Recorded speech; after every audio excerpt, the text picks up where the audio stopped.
नमस्कार दोस्तों, आपका स्वागत है हमारे YouTube चैनल घोस्ट वर्ल्ड में। तो आइए आज की कहानी की ओर बढ़ते हैं। गांव से कुछ किलोमीटर दूर एक सुनसान रास्ते पर एक पुराना बस स्टॉप था। इसे लोग भूतिया बस स्टॉप के नाम से जानते थे। आसपास के लोग कहते थे कि वहां रात के समय अजीब अजीब घटनाएं होती है। कई यात्रियों ने वहां किसी साये को देखने की बात कही थी। कुछ ने कहा था कि उस जगह पर बस बैठने वाले लोग कभी अपने घर वापस नहीं पहुंचे। रोहित एक युवा लड़का था जो अपने शहर में नौकरी करता था। एक दिन उसे अपने दोस्त की शादी के लिए गांव जाना था। उसकी ट्रेन लेट हो गई और जब वह स्टेशन पर पहुंचे तो आखिरी बस छूट चुकी थी। टैक्सी या ऑटो भी नहीं मिल रहा था। स्टेशन के एक गार्ड ने उसे बताया कि यहाँ से 2 किलोमीटर दूर एक बस स्टॉप है। रात की एक बस वहाँ से गुजरती है, तुम वहाँ जा सकते हो। रोहित ने गार्ड का धन्यवाद किया और पैदल ही उस बस स्टॉप की ओर चल दिया। बस स्टॉप सुनसान था। चारों ओर घना अंधेरा और सन्नाटा था। पास के पेड़ों की पत्तियां हवा में सरसराहट कर रही थी, जो माहौल को और भी डरावना बना दे रही थी। रोहित ने देखा कि वहाँ एक पुरानी टूटी फूटी बेंच रखी हुई थी और एक खंभे पर एक कमजोर सा बल्ब टिमटिमा रही थी। शायद यह वही बस स्टॉप है, उसने खुद से कहा और बेंच पर बैठ गया। कुछ समय बाद उसे ऐसा महसूस हुआ जैसे कोई उसके पास से गुजरा हो। उसने इधर उधर देखा लेकिन वहाँ कोई नहीं था। रात के तकरीबन 12 बज चुके थे। रोहित को अब डर लगने लगा था। तभी उसने एक बूढ़े आदमी को अपने पास आते देखा। बूढ़ा आदमी मुस्कुराते हुए बोला, तुम यहाँ अकेले हो?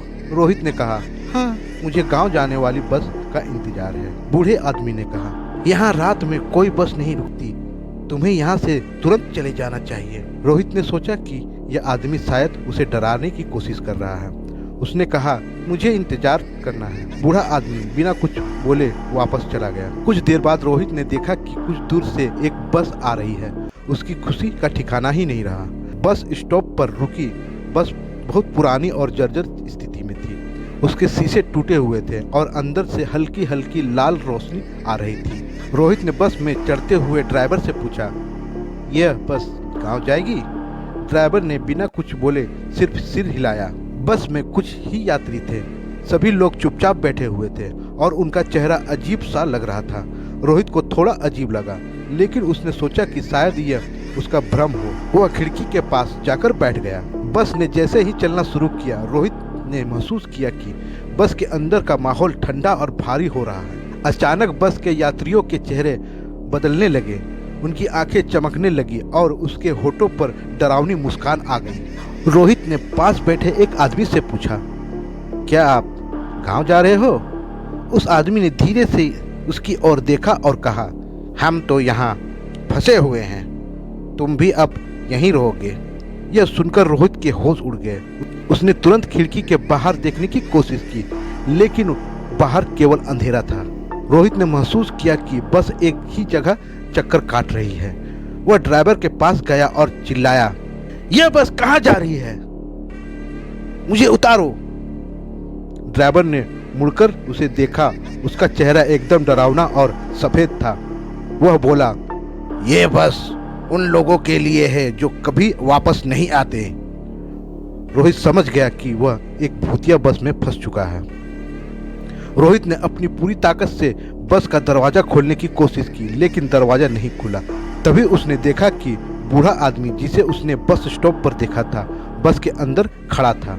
बूढ़ा आदमी ने बोला, मैंने तुम्हें वहां रुकने से मना किया था ना?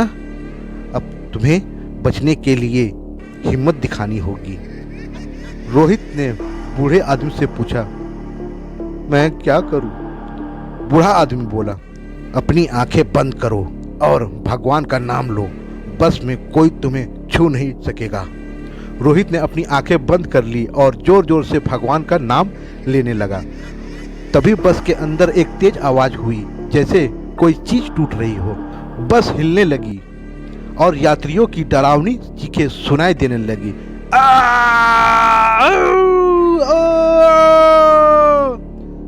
अचानक रोहित ने महसूस किया कि वह जमीन पर गिर पड़ा है। उसने आंखें खोली तो देखा कि वह बस स्टॉप पर वापस आ गया है। बस गायब हो चुकी थी। रोहित किसी तरह गांव पहुंचा और वहां के लोगों को अपनी कहानी बताई। गांव के बुजुर्ग ने कहा, तुम बहुत किस्मत वाले हो, जो जिंदा वापस आ गए। यह बस उन लोगों को ले जाती है जो अपने डर पर काबू नहीं रख पाता। उस दिन के बाद रोहित ने रात के समय उस बस स्टॉप पर कभी जाने की हिम्मत नहीं की, लेकिन गांव के लोग अब भी कहते हैं कि रात को वहां एक पुरानी बस रुकती है जिसमें बैठने वाला कभी वापस नहीं आता। क्या तुम भी उस बस स्टॉप पर जाने की हिम्मत करोगे? अगर मेरी कहानी आपको पसंद आए तो कृपया मेरे चैनल को लाइक और सब्सक्राइब जरूर करें।